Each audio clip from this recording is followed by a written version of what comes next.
စင်ကာပူသွားလည်ဖို့အတွက် JB ဆန်တွေကိုအရင်ဆုံးလာပါမယ်ပြီးရင်တော့ဟိုရောက်ရင်သုံးဖို့အတွက်အပေါ်ထက်မှာစင်ကာပူဒေါ်လာလဲတဲ့နေရာလေးလည်းရှိပါတယ်လိုအပ်တာလေးတွေဝယ်ပြီးသွားရင်တော့လူတွေအများကြီးသွားတဲ့အတိုင်းပဲအတွင်းထဲကိုလိုက်ပြီးတော့မှဝင်ပေးလိုက်ပါမလေးရှား immigration စပြီးတော့မှဖျက်ရပါတော့မယ် immigration ဖျက်တာလည်းအရင်မခတ်ပါဘူးကျွန်တော်တို့ passport စာအုပ်ပြ permission ရုံနဲ့ exit တုံးလေးထုတ်ပြီးတော့သွားလို့ရပါပြီကျွန်တော်အခုဒါမလေးရှား immigration ဖျက်ပြီးသွားပြီပေါ့နော်လူတွေအများကြီးသွားတဲ့အတိုင်းတဲ့လေးလျှောက်သွားပြီးတော့ platform view ကိုတွေးလို့ရှိရင်တော့ကျွန်တော်တို့ဓာတ်လီကားနဲ့အောက်ကိုဆင်းသွားလိုက်ပါဘတ်စကားစီးရမှာဖြစ်ပါတယ်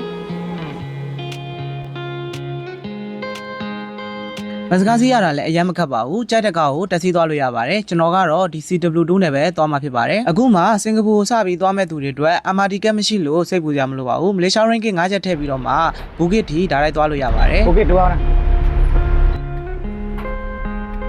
အရေးကြီးတဲ့အချက်တစ်ခုအနေနဲ့တော့စင်ကာပူဘတ်ချောင်းကိုမကူးခင်မှာကျွန်တော်တို့ရဲ့ဖုန်းထဲကနေ arrival card ဖြည့်ထားဖို့မလုံးဝမမေ့ပါနဲ့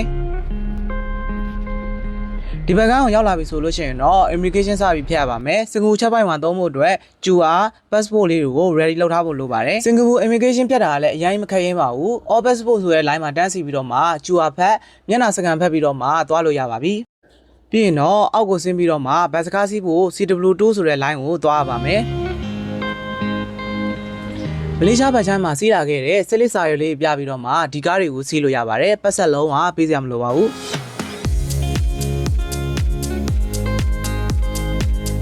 ကျွန်တော်ကတော့မလေးရှားဘက်ချမ်းမှာတွေက data roaming package ဝယ်ထားတာဖြစ်လို့ကားပေါ်မှာလည်း internet ကောင်းကောင်းအေးဆေးသုံးလို့ရပါတယ်ခုဆိုရင်တော့မိနစ်25မိနစ်လောက်ကားစီးပြီးတော့မှစင်ကူချက်ပွိုင်းရနေပြီးတော့မှဘိုကင် MRT ကိုရောက်လာပါပြီ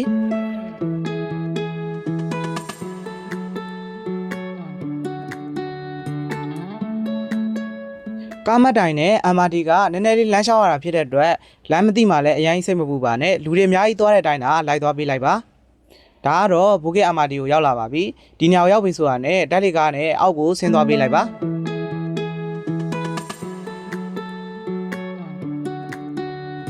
အခုကျွန်တော်ပြထားတဲ့အတိုင်းသွားမယ်ဆိုလို့ရှိရင်တော့ MRT စီးတဲ့နေရာကိုရောက်လာပါလိမ့်မယ်စီရီယောရောက်ဖို့ဆိုလို့ရှိရင်တော့တမတ်တိုင်ပဲစီးရမှာဖြစ်ပါတယ်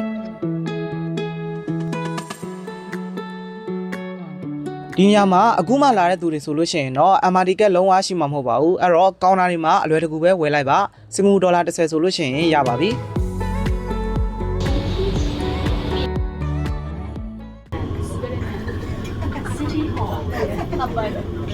စီဒီယို MRT ရထွက်ပြီဆိုတာနဲ့အပေါ်ကိုတဆင့်တက်ပြီးရင်တော့ကက်ကလေးရိုက်ပြီးတော့မှအပြင်ကိုထွက်လိုက်ပါမယ်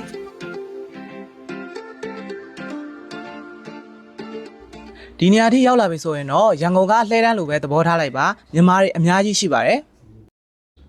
စီရီယောဘတ်ချမ်းတွေကိုသွားဖို့အတွက်လမ်းလမ်းရှိတယ်အောက်ဘက်ကသွားမယ်ဆိုလို့ရှိရင်မီးပွိုင်ကူးစရာမလိုဘူးအပေါ်ဘက်ကသွားမယ်ဆိုရင်တော့မီးပွိုင်ဖျက်ရမှာဖြစ်ပါတယ်အခုဆိုရင်တော့စင်ကာပူနိုင်ငံထဲကမြန်မာတွေအများဆုံးရှိတဲ့စီရီယောကိုရောက်လာပါပြီဒါလို့ဆိုရင်တော့မလေးရှားဘက်ချမ်းကနေပြီးတော့မှစင်ကာပူနိုင်ငံထဲကိုအလွယ်တကူဘယ်လိုလာရောက်လဲပတ်ရမလဲဆိုတာတည်သွားလောက်ပြီလို့မျှော်လင့်ပါတယ်အခုကကျွန်တော်စင်ကာပူမှာပေါ့နော်ည10:00နာရီထိုးသွားပြီစင်ကာပူကနေပြီးတော့မှကျွန်တော်တို့ဒီချက်ပွိုင်းကိုဘယ်လိုပြန်ရလဲပေါ့နော်မလေးရှားဘက်ကိုဘယ်လိုကူးရလဲဆိုတာလေးကိုကျွန်တော် vlog လေးလုပ်ပေးသွားမယ်ဒါကျွန်တော်အမေးများဆုံးလည်းဖြစ်တာလို့ပေါ့နော်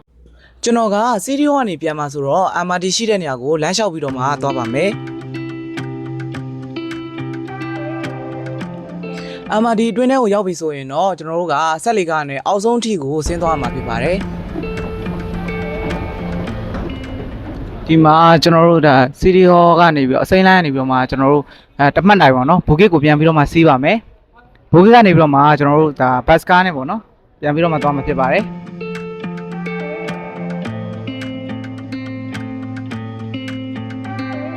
ဘူဂစ် MRT ကိုရောက်ပြီဆိုရင်တော့ကျွန်တော်တို့ကဆက်လီကားနဲ့အပေါ်ဆုံးထိကိုတက်မယ်ပြီးရင်တော့အပြင်ဘက်ကိုထွက်မှာဖြစ်ပါတယ်အရေးကြီးတဲ့အချက်တစ်ခုအနေနဲ့ကတော့ MRT ရဲ့အပြင်ဘက်ကိုမထွက်ခင်မှာကျွန်တော်တို့ရဲ့ကက်ကလေးတွေကိုဘေးလက်ကျန်စစ်ပေးဖို့တော့လိုအပ်ပါတယ်တကယ်လို့ကျွန်တော်တို့ရဲ့ MRT ကက်တွေကလက်ကျန်ငွေနည်းနေရဆိုလို့ရှိရင်တော့ဒီညမှာတစ်ခါတည်းဖြည့်သွားလို့ရပါတယ်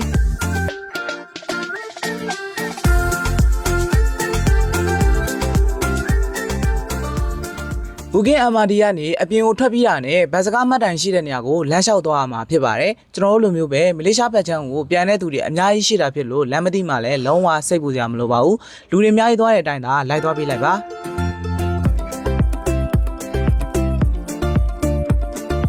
ခဏလောက်လမ်းလျှောက်ပြီးသွားတာနဲ့ဘတ်စကားမှတ်တိုင်ကိုတွေ့မှာဖြစ်ပါတယ်ဒီကားတွေကတော့စင်ကာပူလမ်းချက်ပွိုင်းကိုဒါရိုက်ရောက်တဲ့ကားတွေပါလမ်းမှာလုံးဝမရက်ပါဘူး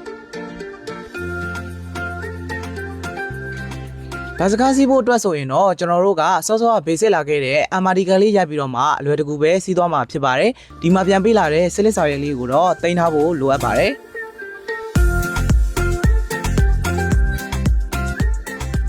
ကျွန်တော်တို့အနေနဲ့25မိနစ်လောက်ကားစီးပြီးသွားရင်တော့စင်ကာပူလမ်းချက်ပွိုင်းကိုရောက်လာမှာဖြစ်ပါတယ်ဒီနေရာမှာလူတွေအားလုံးပဲဆင်းတဲ့နေရာအတိုင်းလိုက်သွားပေးလိုက်ပါပြီးရင်တော့စင်ကာပူ immigration စပြီးတော့မှဖျက်ရပါမယ်လာတော့အတိုင်းပဲ QR code လေးဖတ်မျက်နှာစကန်ဖတ်ပြီးတော့မှအလွယ်တကူကြော်ဖြတ်လို့ရမှာဖြစ်ပါတယ် immigration ဖြတ်ပြီးသွားရင်တော့အောက်ကိုဆင်းပြီးရင်တော့ CW2 ဆိုတဲ့ line လေးကိုရှာပြီးတော့မှတန်းစီလိုက်ပါစောစောကစီးလာခဲ့တဲ့ဘတ်စကားတွေကိုပဲပြန်တွေ့မှာဖြစ်ပါတယ်ဒီကားတွေကိုစီးဖို့ဆိုလို့ရှိရင်တော့စလစ်စာရွက်လေးပြပြီးတော့မှစီးလို့ရပါတယ်ဖက်ဆက်လုံးကထပ်ပေးစရာမလိုပါဘူး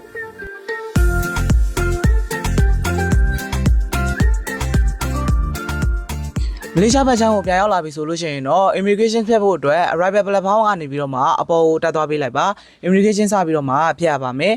မလေးရှား immigration ဖြတ်ဖို့ဆိုရင်တော့ opposite ဆိုတဲ့ line မှာတန်းစီပြီးတော့မှလူများများရှိတဲ့နေရာကိုရွေးပြီးတော့မှတန်းစီဖို့လိုအပ်ပါတယ်လူနည်းနည်းနေရာမှာသွားပြီးတော့မှစီမယ်ဆိုရင်တော့မေကွန်မေးတာမျိုးတွေရစ်တာမျိုးတွေဖြစ်တတ်ပါတယ်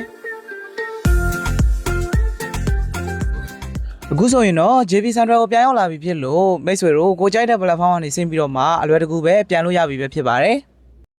အခုဆိုရင်တော့မလေးရှားဘက်ချမ်းကိုပြန်ရောက်လာပြီပေါ့နော်အချိန်လည်းနည်းနည်းနောက်ကျနေပြီအဲ့တော့ကျွန်တော်တို့ဒါစင်ကာပူဘက်ချမ်းကနေပြီးတော့မှမလေးရှားကိုပြန်မဲ့သူတွေပေါ့နော်ဒီနီလန်းလေးအတိုင်းလိုက်ပြီးတော့မှပြန်ကြည့်ပါအဆင်ပြေသွားမယ်လို့မျှော်လင့်ပါတယ်ဗီဒီယိုလေးကိုအဆုံးထိကြည့်ရှုပေးတဲ့အတွက်တကယ်ချင်းတောင်းချင်တိုင်းကိုကျေးဇူးအများကြီးတင်ပါတယ်ကျွန်တော်တို့ဇင်ကြီးပါနောက်ထပ်သိချင်တဲ့အကြောင်းအရာလေးရှိရင် comment မှာမေးခဲ့ပေးလို့ရပါတယ်အားလုံးကျေးဇူးအများကြီးတင်ပါတယ်ဗျ